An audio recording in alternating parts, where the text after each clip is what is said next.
Oi, gente, tudo bem?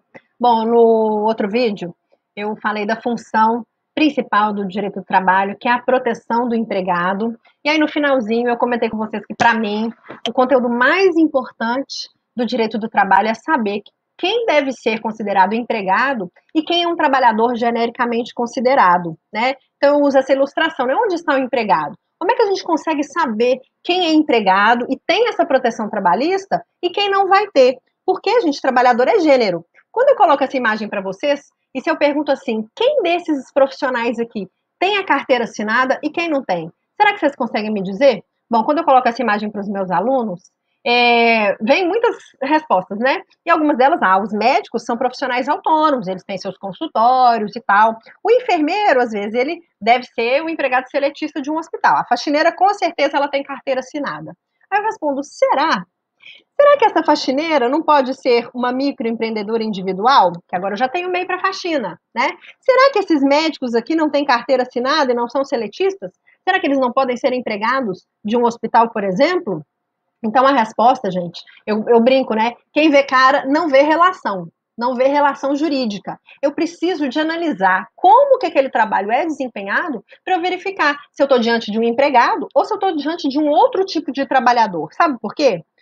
Olha aqui essa figura. Lembra lá quando você estudou matemática, conjuntos? Você não lembra, não? Eu também não. Mas eu posso fazer um conjunto aqui, ó. Vou fazer de azul. Vou pegar todos esses trabalhadores aqui e colocar num conjunto só. Como é que eu vou chamar esse conjunto? Vou chamar um conjunto de trabalhadores. Eu tenho vários trabalhadores aqui. Eu tenho autônomo, eu tenho avulso, voluntário, estagiário, cooperado, alguns tipos de empregados. Todos eles, o que, que eles têm em comum? Eles exercem, lembra lá da física, o que, que é trabalho? Força vezes deslocamento. Eles gastam sua energia em prol de alguém, em prol de um serviço, da prestação de um serviço, da construção de algo. Portanto, o grupo do trabalho, dos trabalhadores, é um grupo maior. A gente fala que o trabalhador é gênero e que o empregado, que eu vou mudar a canetinha, olha aqui o grupo dos empregados, ó, ele é um grupo mais restrito. Então, o empregado é espécie de gênero trabalhador.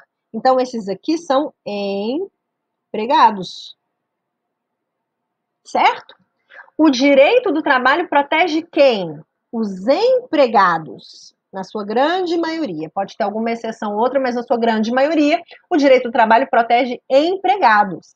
E outras normas vão regulamentar o trabalho cooperado, o trabalho do estagiário, do voluntário, etc. Certo?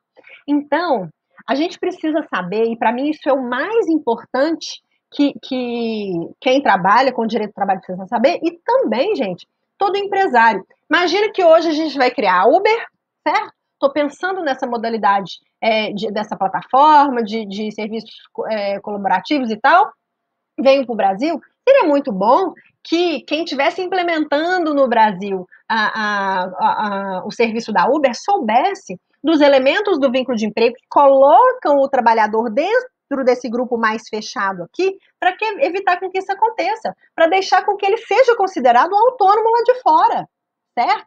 E me parece que isso não aconteceu quando a Uber veio para o Brasil. Eu estou comentando aqui uma sentença, que foi a primeira sentença que saiu contra a Uber, reconhecendo o vínculo de emprego de um motorista, é uma sentença de Belo Horizonte.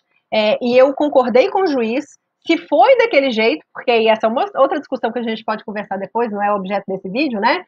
Se as pessoas lá estavam falando a verdade ou não, mas se estavam falando a verdade, se foi daquele jeito, eu acredito que os elementos do vínculo de emprego estavam presentes.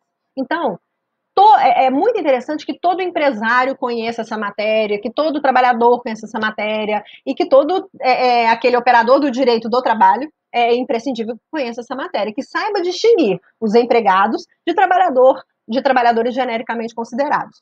Então, gente, a gente tem aqui 5 elementos do vínculo de emprego. Sem esses elementos, eu não tenho uma relação empregatícia. E todos eles, gente, são somados. Eu preciso que todos esses estejam presentes para falar que eu tenho que assinar a carteira de trabalho daquele trabalhador. Faltando uma bolinha dessas aqui, eu não tenho vínculo empregatício. É outra modalidade de contrato, mas não é vínculo de emprego. E aí, muito empresário me fala assim, Graziela, mas eu tenho um contrato com essa pessoa. Eu fiz o contrato, essa pessoa não é pessoa física, ela é uma microempreendedora individual, ela é MEI, ou ela tem o CNPJ da empresa dela, etc. Não vou também aqui entrar em direito empresarial, tá? Na parte societária. Mas o empresário fala, e aí ele entrou na justiça e a Justiça do Trabalho falou que ele é meu empregado, apesar dele ter a empresa dele. Gente, aí eu tenho que lembrar vocês, ou quem não sabe, né, quem não é da área, que a gente tem um princípio dentro do direito do trabalho que se chama princípio da primazia da realidade sobre a forma. Como assim, Graziela? Princípio da primazia da realidade sobre a forma. O que significa isso? Isso significa que se eu tiver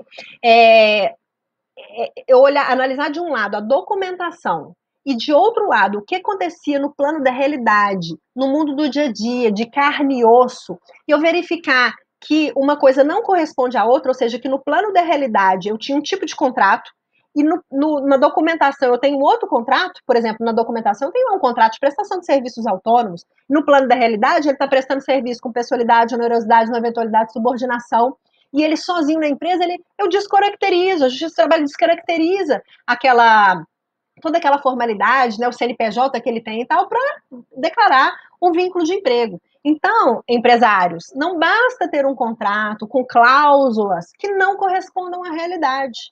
Então, vocês precisam conhecer esses 5 elementos e não vou poder colocar isso nesse vídeo agora, senão vai ficar um vídeo muito longo. Eu vou fazer um vídeo para cada bolinha dessa aqui, para cada elemento do vínculo, e aí vou explicar um por um e vou falar como é que as pessoas fraudam, tentam fraudar a relação de emprego e como é que isso cai lá na Justiça do Trabalho, tá bom? Porque se faltar qualquer desses elementos, eu não estou diante de um empregado, tá certo? Eu estou diante de outra relação jurídica. Então, quando eu comentei com vocês no vídeo passado, a primeira pergunta, a pergunta mais frequente que eu escuto de empresários, né? Tem como não assinar a carteira? Ou, doutora, tem que assinar a carteira? O empresário, ele não quer assinar a carteira, ele não quer toda essa legislação trabalhista protetiva para os seus prestadores de serviço. Então, eu falo, depende. Como que ele vai trabalhar? Ele vai trabalhar preenchendo todos esses elementos do vínculo, ele tem que ser seu empregado. Ah, não, mas e se eu botar ele de sócio na minha empresa? Ele vai continuar trabalhando com todos os elementos do vínculo de emprego? Então, essa sociedade é uma fraude. Essa sociedade vai ser descaracterizada na Justiça do Trabalho. Então, por isso que a gente precisa conhecer bolinha por bolinha dessas aqui, saber se eu estou diante de um trabalhador genericamente considerado, um autônomo, por exemplo, ou se eu estou diante de um empregado. Aí, em próximos vídeos, eu vou explicar um por um desses elementos para ajudar vocês a não ter mais problemas ou dúvidas de que tipo de contratação vocês têm que fazer, tá bom? Então, esse era o papo de hoje. Aí, nos próximos, a gente aprofunda mais nessa matéria. Um abraço.